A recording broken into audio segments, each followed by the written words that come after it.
Okay. Assalamu alaikum. Good evening.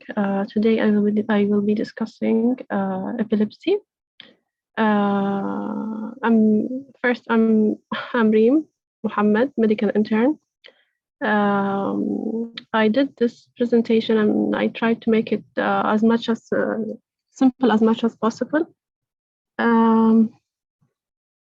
Feel free to stop me at any time if you have any questions throughout the presentation. Okay, so these are the objectives that we will be discussing today. They are very similar to the objectives that was taught to you by your professor. Okay. So our topic today is epilepsy, but we need to understand the difference between a seizure and epilepsy. So first, let's define a seizure, and then we will know what's the difference between a seizure and epilepsy. A seizure is an excessive hypersynchronous activity of the neurons or of the brain neurons. So it's abnormal firing of electrical neurons in the brain, in specific part of the brain. And hypersynchronous means, it comes from the word synchronization, means that these abnormal neurons will fire at the same time.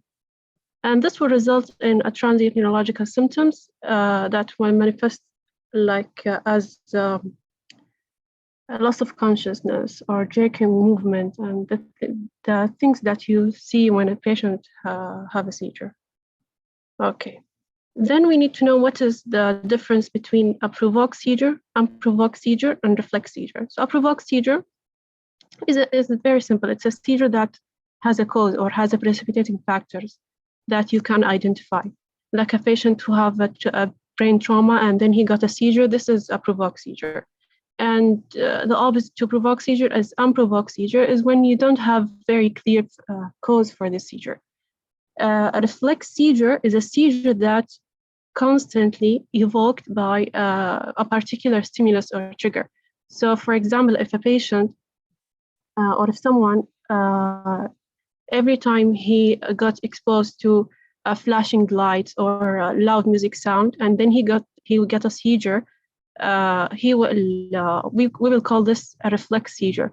It's different than provoked seizure. Provoked seizure, it's there is a real cause in the brain. There is abnormal things happening in the brain. There is like brain injury or brain tumor or a stroke that's affecting the brain tissue. But in reflex seizure, we are talking about the trigger that stimulate the seizure, not the cause. Okay. Then we will know what is epilepsy. So epilepsy is another name of having multiple seizure. It's not only one seizure, transient one seizure. No, it's a chronic neurological disorder that predisposes the patient to seizures or multiple seizures. And there are specific criteria to define or to call someone to that he have a seizure.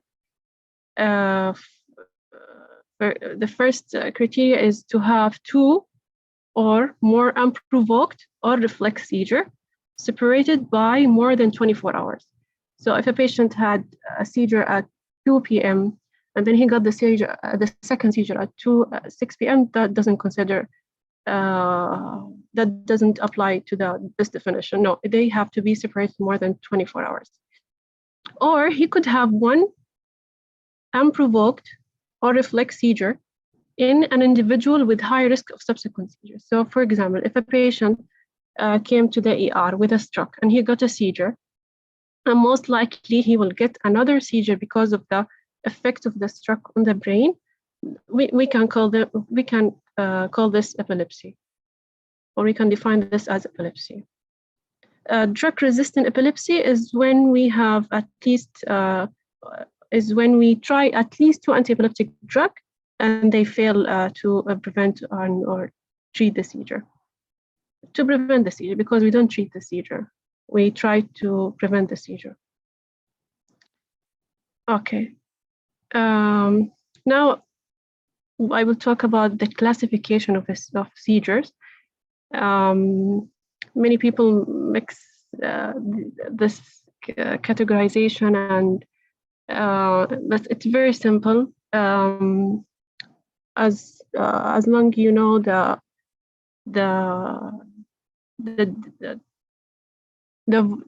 different vocab that can be used for each categorization, you will get it. So we use something called the International League Against Epilepsy classification. And this on this classification, we classify the seizure into three main categories: focal onset, generalized onset, and unknown onset seizure. In focal onset seizure,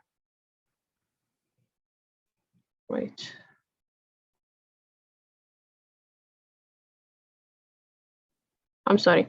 Okay, in focal onset seizure is when the seizure originates from one part or one hemisphere, or one part of this hemisphere, either the left or right hemisphere. We call this focal seizure, or partial seizure, also known as partial seizure.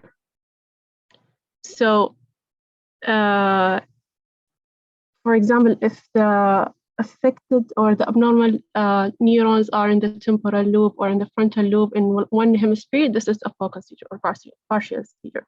And then they will be subcategorized further into simple or complex seizure. Either simple, in which the patient will maintain awareness during the seizure, we will call this a simple seizure. If the patient will lose consciousness or will have impaired awareness during the seizure, it's a complex seizure. And then we will also categorize it into a motor or non-motor onset. And I will discuss this in the coming slide. The second main category is generalized onset seizure, in which both hemispheres of the brain, the right and the left, will be affected. And also it's subcategorized into motor and non-motor onset. Okay, the third category is unknown onset seizure, in which we don't know the exact affected area in the brain. We have a special seizure called focal to bilateral tonic-clonic seizure. It's a seizure that starts focally in one hemisphere and then will progress to involve the both hemispheres. So we call it focal to bilateral tonic-clonic seizure.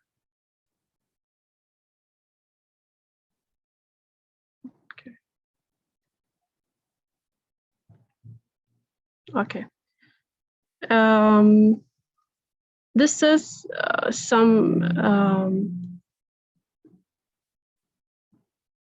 First, do you have any question as far I having? Okay. Do you have any question until now?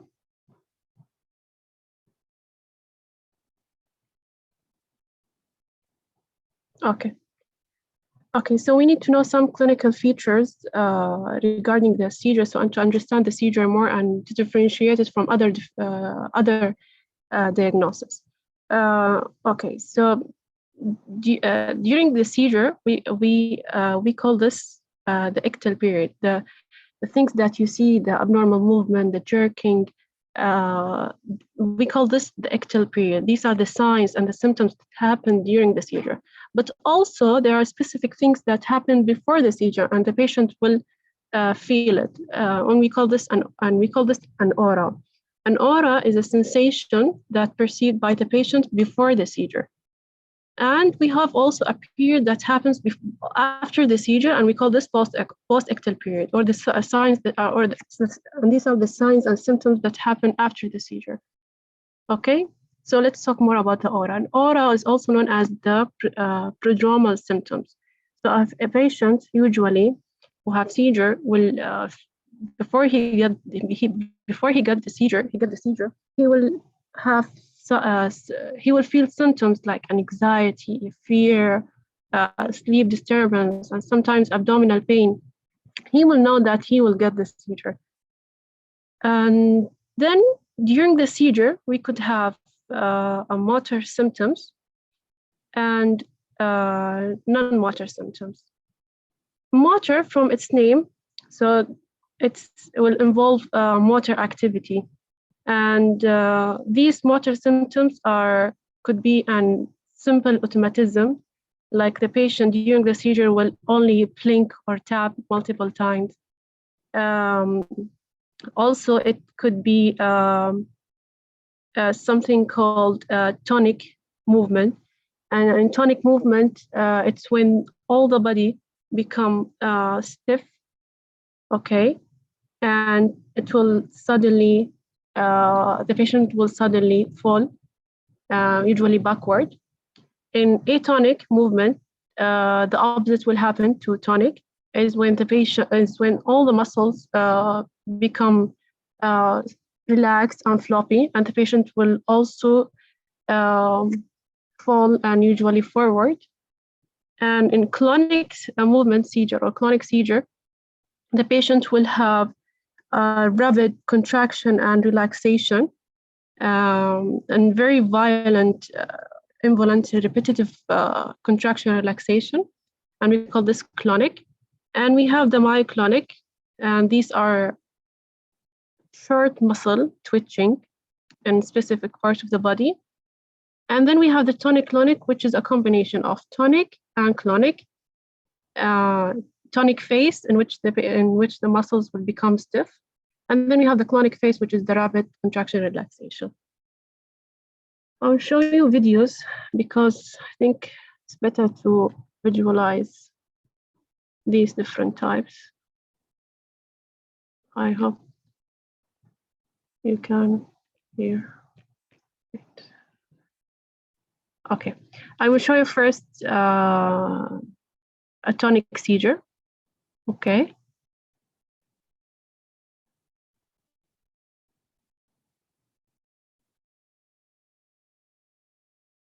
Reem, are you Yes. putting any video because it's not showing? Okay, let me try I think you should sharing. stop sharing and then reshare again. Okay.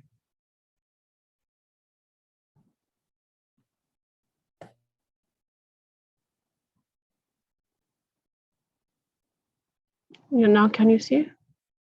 Yes, now we can. Okay.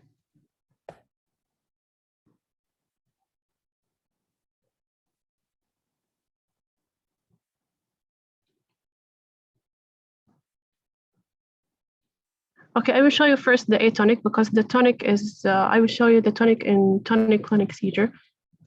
Let's see the atonic seizure.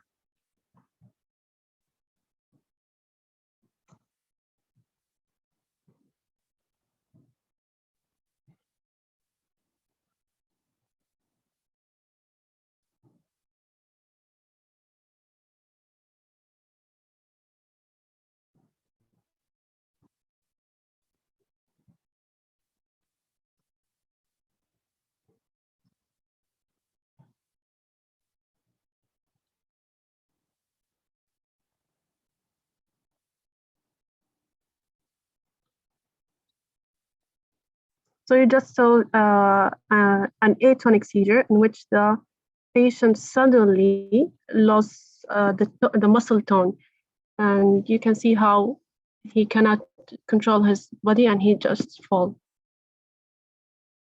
Okay, let's see myoclonic,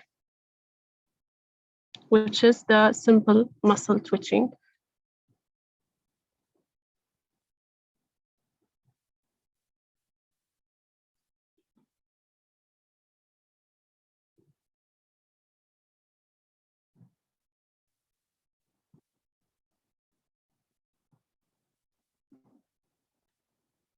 So you just saw this is like a very specific muscle group, and they just quickly there is twitching or abnormal movement.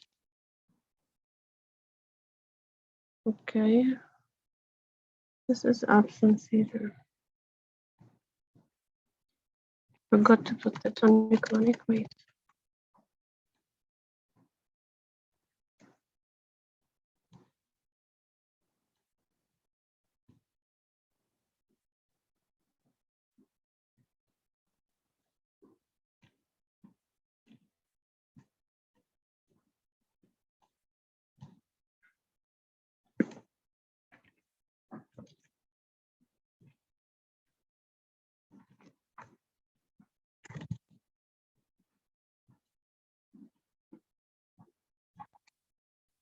Okay, now you will see a tonic-clonic seizure, which is a combination of tonic and clonic, and you will see the two phases of the seizure.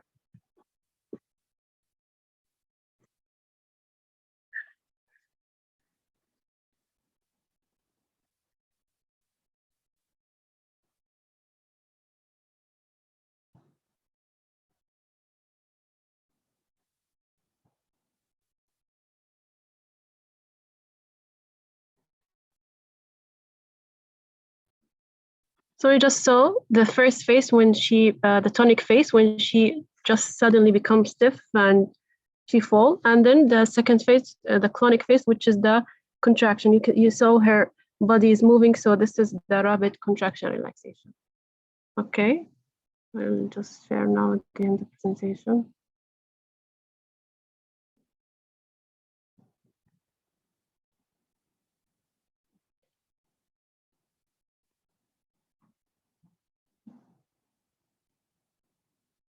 Okay, for the post-ictal period is when the patient, after the seizure, he got symptoms like confusion, drowsiness, headache, and speech impairment.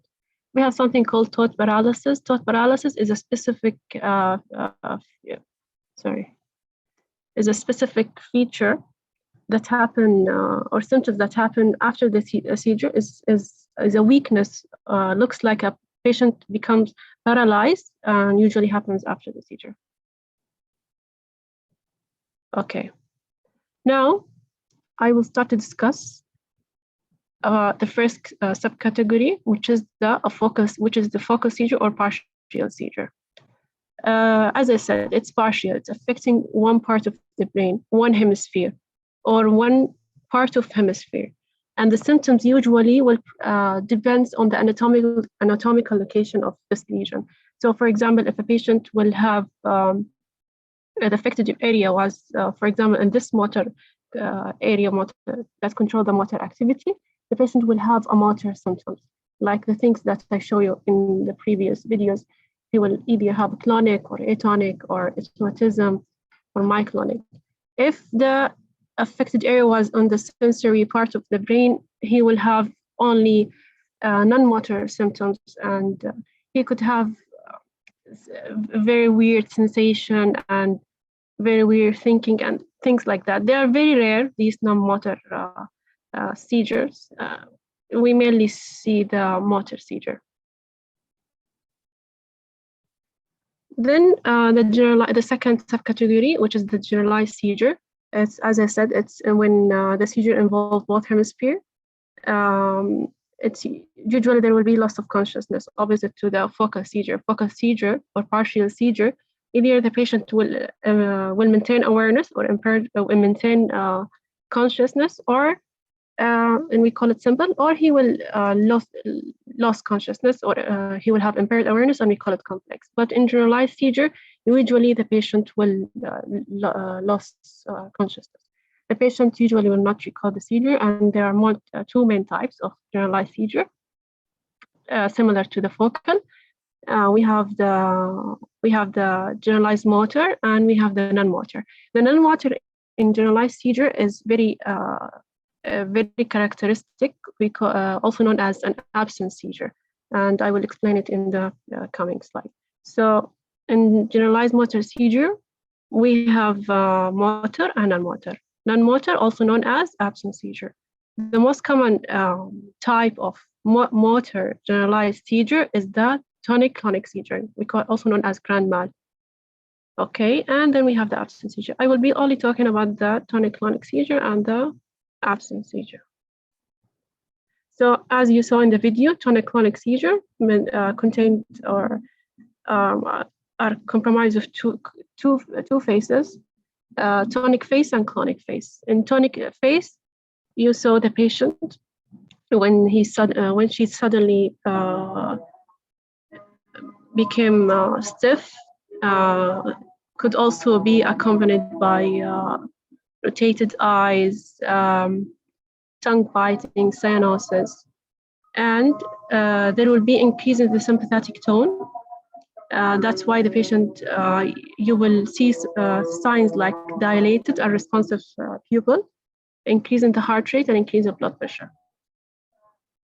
In the clonic phase, it could be accompanied by bladder or bowel incontinence, tongue biting, and usually lasts for 1 to 3 minutes. The second type, which is the non-motor or the absent seizure, is usually when the patient, it's very characteristic. They don't, patient during the seizure won't have this jerking movement. No, he will only looks like he lost awareness of his surrounding. He will become unresponsive, and it can occur several hundred times during the day and usually lasts less than 10 seconds. And during this seizure, he will have symptoms like eye flattering, smacking, or head nodding. And it usually starts suddenly and stops suddenly. They don't have the aura and the post-ictal signs or symptoms. I'll also show you a video so you can.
So you just saw this young girl.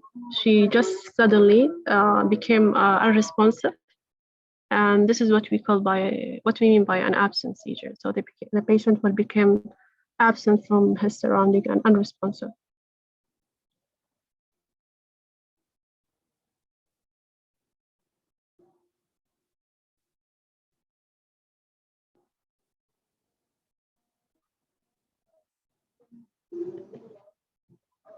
Sorry.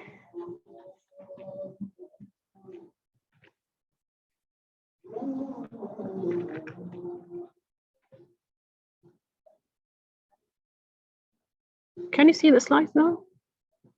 Oh, yes, we can.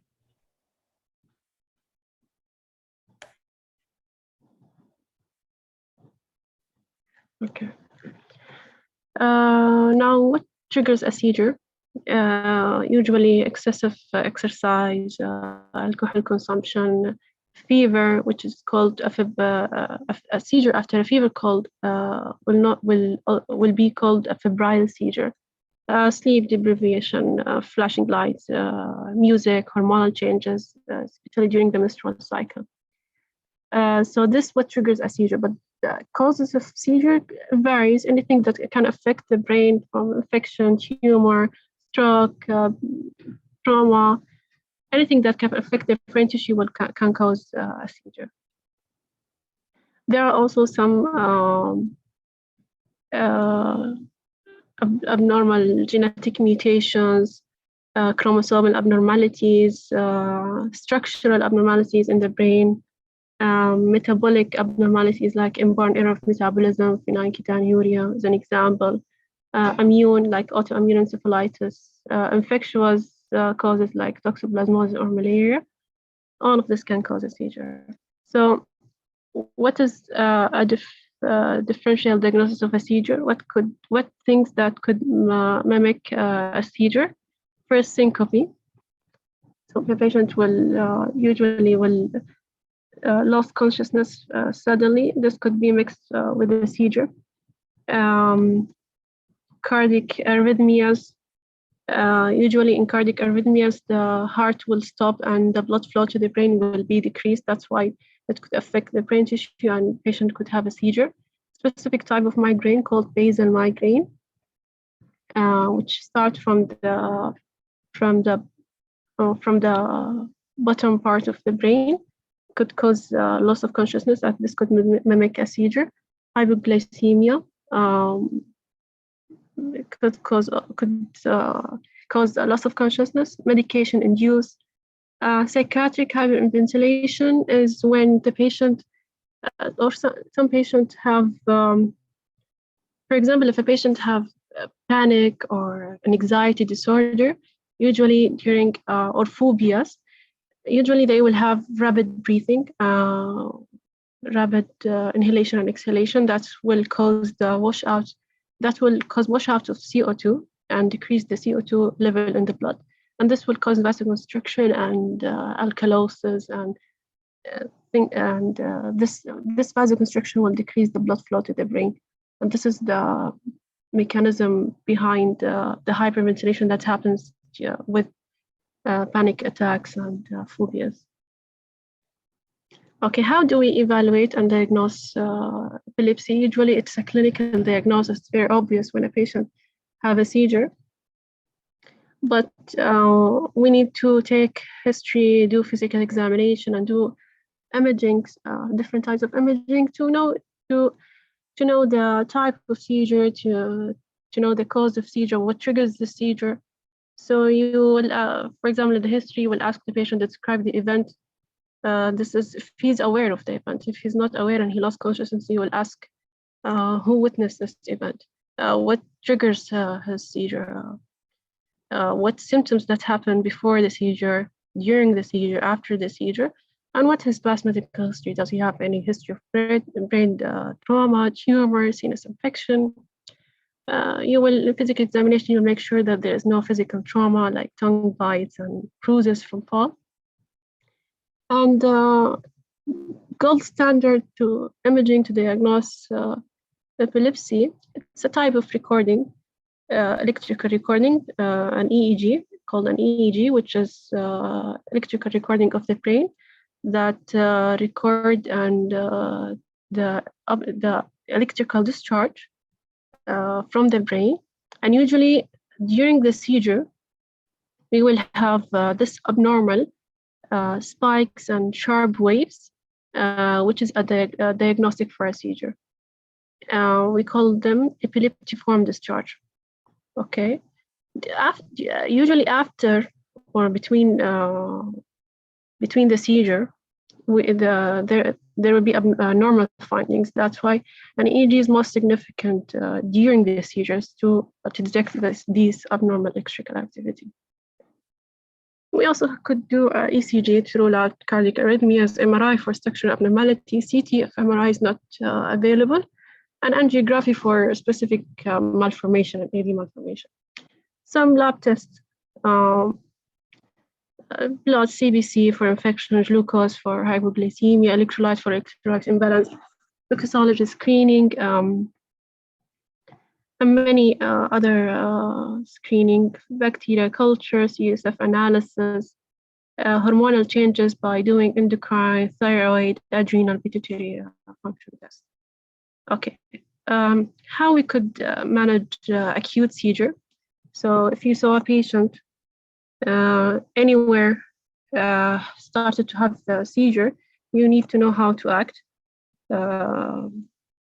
First, you will make sure that the patient, there is no sharp or anything that can harm the patient in his surrounding. You have to remove anything from the patient's surrounding. And second, you need to put the patient on something called recovery position. Recovery position is when you put the patient on his side and try to make his head a little bit up.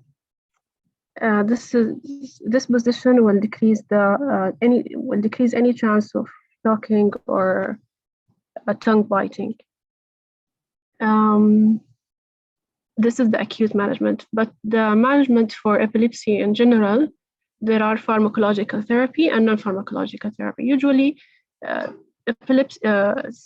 seizures or epilepsy will be treated by medical therapy or pharmacological therapy. And anti-epileptic drugs, the choice of anti-epileptic drugs will depend on the seizure type, the patient age, and what comorbidities and contraindications that he have. If the seizure is resistant to medical therapy, we will use the non-pharmacological therapy, which is by surgery or by stimulation techniques or by dietary management or measure. Surgery, there are two types of surgery, like resection or disconnection. Resection by removing the abnormal part in the brain, and disconnection, like for example, if there's abnormal, we can disconnect this abnormal affected areas so they cannot transmit neurotransmitters between each other, and we can treat a seizure by this. Stimulation techniques like vagus nerve stimulation and deep brain stimulation. These techniques, they work like a pacemaker for the brain. They will send small electrical impulses to the brain, so they will just make these neurons busy by interacting to these small single electrical activity. So they don't fire by themselves. And this is just the simple idea behind the vagus nerve stimulation and deep brain stimulation. Okay, then we have the dietary measure. We have something called ketogenic diet. It's a diet low in carb. It depends on to get your calories more from proteins and fat and less from carb. The pathophysiology behind this, it's not very well known, but researchers and studies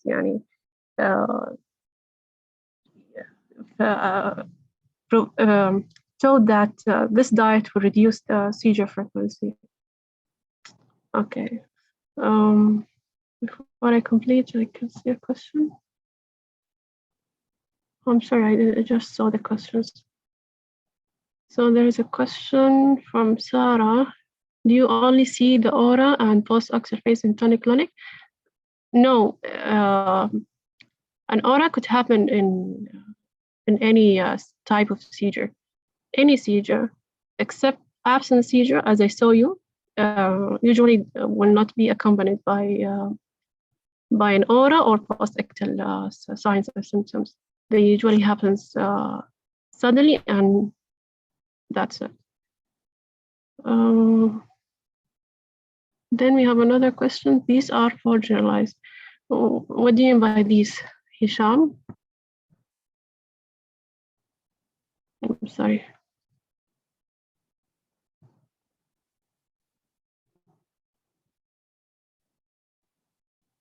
Oh, it's a direct message. Okay.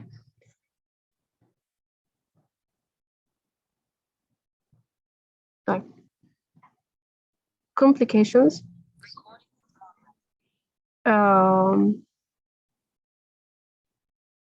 What are potential complications of seizure?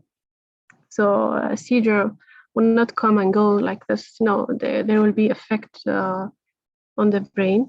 They will affect the brain. They can cause. They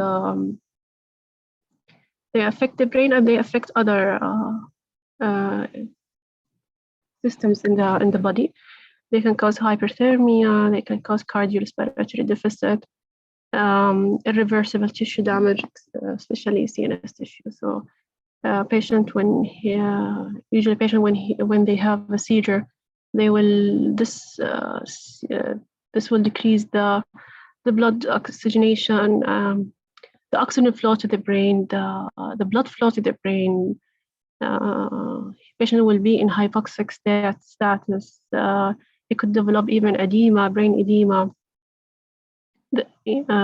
So usually, if patient with long-term seizure, they will have irreversible tissue damage. Also physical trauma, tongue biting, brain injury. And the long-term complications, of course, patient with a seizure will have low quality of life if it's not treated properly. They could develop anxiety, depression, risk of suicide. Also, the side effects of anti-epileptic drugs.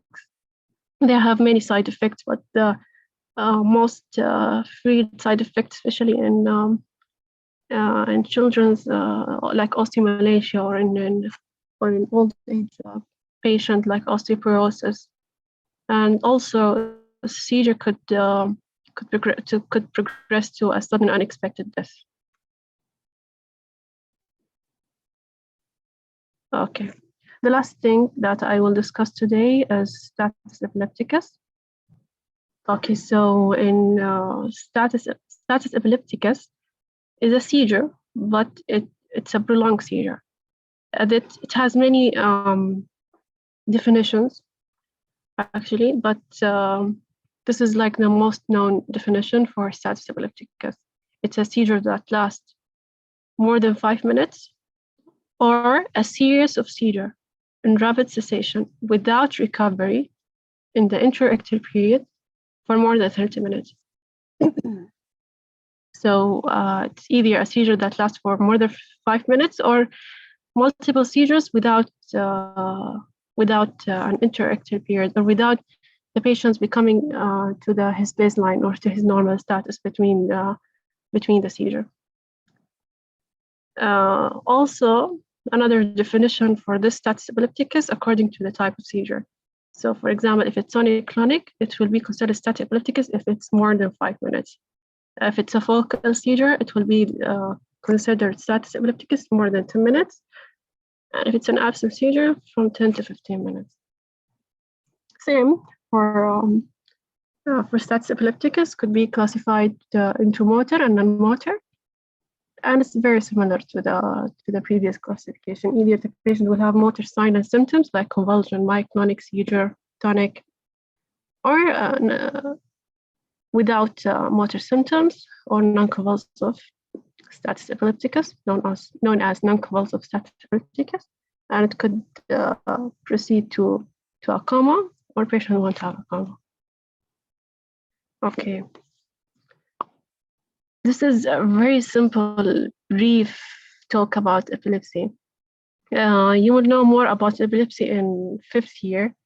You don't, I saw your presentation.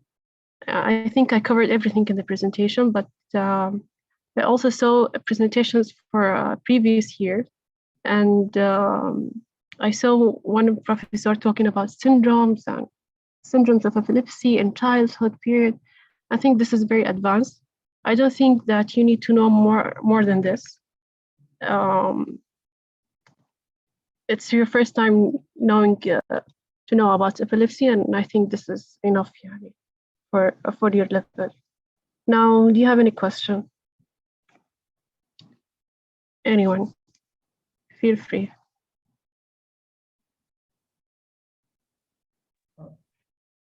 Reem, they are saying okay, but can you check your chat box, because maybe someone sent you a private message? Yeah, I checked it. Oh, okay, خلاص.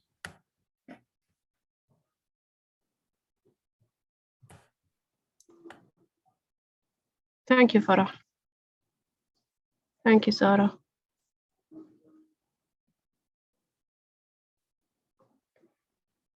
Okay, I have some questions too.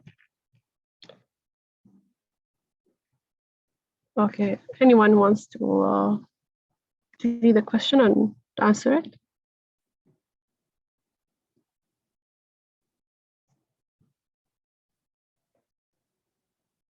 Okay, I will read the question, and if you can answer in the chat. So when do we label a seizure as epilepsy? 1, presence of family history. 2, one unprovoked seizure. 3, one provoked seizure. 4, more than 2 provoked seizure. So what do you think? You can answer in the chat.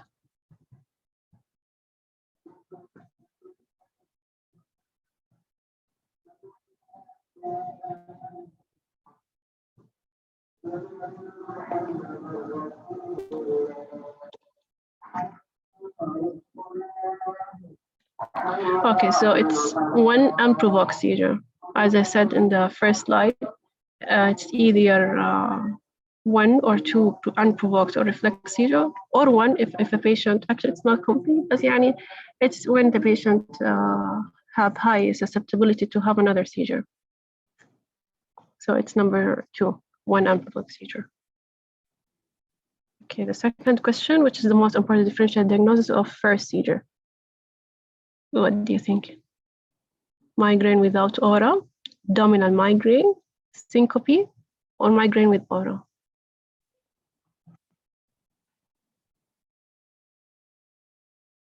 Yes, Sarah, syncope, right. This is the most important differential diagnosis of epilepsy. And that's it. Thank you so much.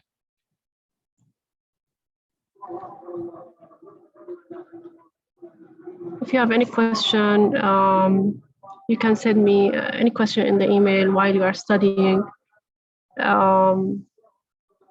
Feel free, يعني. Anu, thank you. Thank you, doctor.